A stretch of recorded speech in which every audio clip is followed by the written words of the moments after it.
Hey, it's Jared from Strong Roots Farm. Come on, let's go do some farm chores. Check out the feeder there. We're fine. We can go a few more days. Water, I could use a little bit of water, but I'm trying to let this get down so we can rinse it out.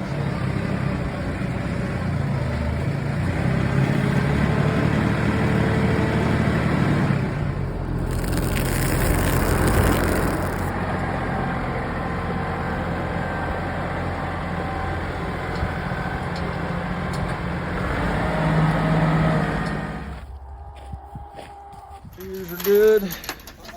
Come over here, check the waters.